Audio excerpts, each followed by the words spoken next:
Scholars Unbound is a bi-monthly podcast or video series that showcases the voices of scholars who know no boundaries when it comes to the pursuit of knowledge. You will hear insights from their experiences as international scholars and how these influence their research, hoping to inspire future scholars to be fearless, global, and unbound. I'm your host, Dalia Simangan.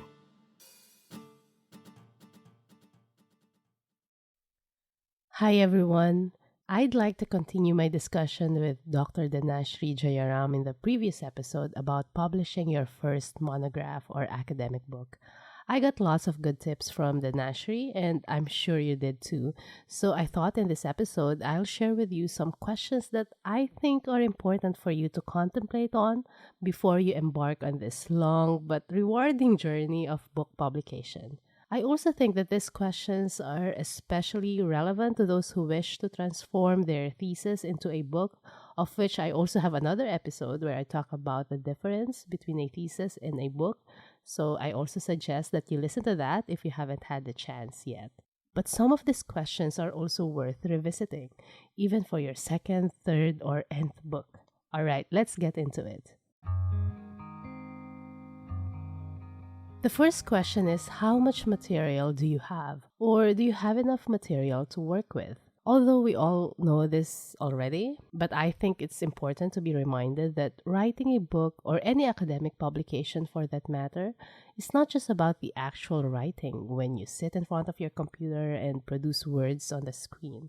There's reading, data analysis, field visits if needed, and even administrative stuff involved in this whole process of research that lead to your book. This question of how much material you have will influence the way you create a timeline for your book publication or schedule your writing time.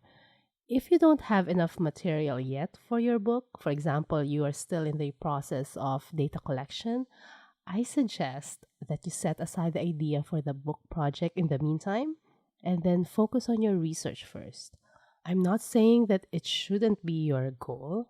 In fact, it is your ultimate goal, but you are just taking one step at a time and focusing your time and energy on what needs to be done first. As for me, because my book was based on my dissertation, I was confident that I had already enough material. It was just a matter of updating them and refining them in a way that suits the requirements of a book publication.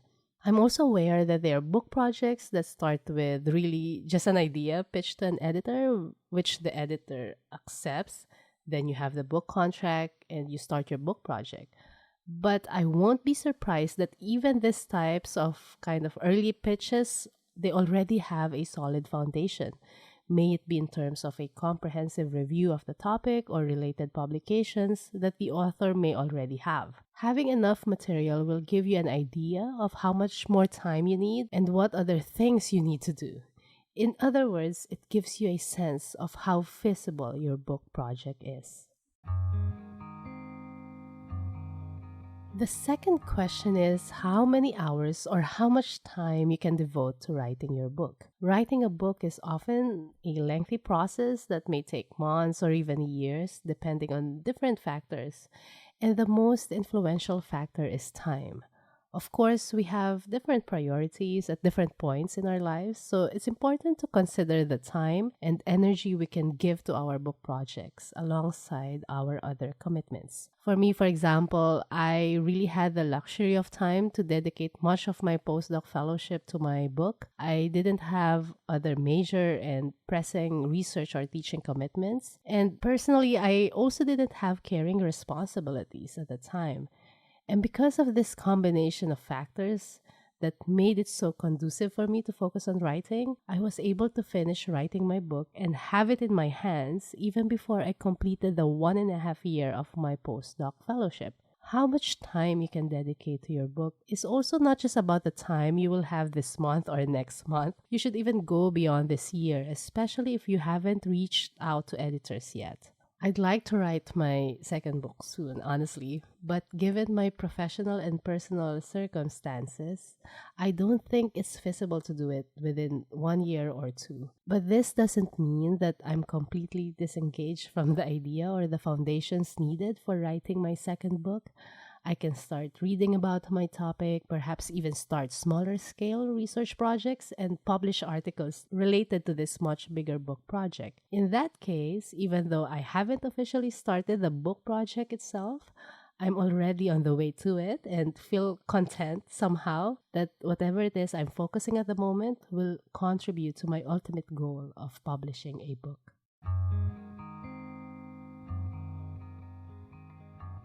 The third question is, what kind of support will be available to you? Even though writing is a solitary activity, it takes a village to actually publish your writing into a book. That village consists of your editor, of course, your publisher, your institution or university, your fellow scholars, and in personal contacts, your family and friends or your social support. When you think you are ready to embark on this journey, don't forget to check the types of support your professional and personal connections can offer. For example, if you're in a teaching position, you may seek ways within your department or your university if you can get a teaching break while you're writing your book. If there's no such formal arrangements, maybe you can negotiate for a schedule when you can have a teaching break while writing and then offer to take on extra teaching responsibilities after you finish your book. A lot of academics also get into the book writing during their sabbatical. So see if this is also available to you.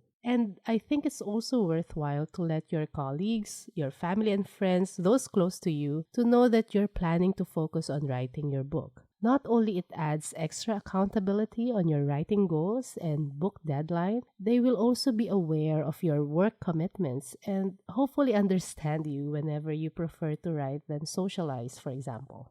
But don't let the writing process overtake your personal life and your health and well-being. The goal is that you align these priorities so that you don't take one aspect of your life for granted. We have several episodes in this podcast about managing your academic and personal lives, and I will also link them in the show notes. And finally, which I believe is the most important question, why do you want to publish a book? What is the purpose of writing a book? And how important it is for you to achieve this purpose? Is this purpose dictated by your personal goals or values, or is it externally driven? What benefits will it bring you once you achieve this purpose? These are just some of the questions tied to that question of why embark on this book publishing journey in the first place. It seems obvious for us scholars to publish a book. Of course, we want to share knowledge and connect with our peers within and even across disciplines. As for me, the top reason why I wanted to revise my dissertation and publish it into a book was because I knew it will strengthen my applications, knowing that I would enter the job market at the time. Besides, I'm also aware that in my field, publishing a book is one of the highlights of an academic career, even more than publishing several journal articles, actually. I might be wrong in my impression of this, but knowing the purpose of my book project, I was able to work around my schedule, realign my activities toward that purpose, and use the fulfillment of that purpose for my academic career. We have different reasons for publishing a book, as long as it's a resonance of who you are and what you value as an academic and as a person, then you are absolutely ready to take on this rewarding journey. Thank you for listening to this episode. Please consider leaving a comment or rating at iTunes or any of your preferred podcast hosting platforms. For details about upcoming episodes and how to support the Scholars Unbound project, visit daliasimangan.com/scholars unbound with the link in our show notes.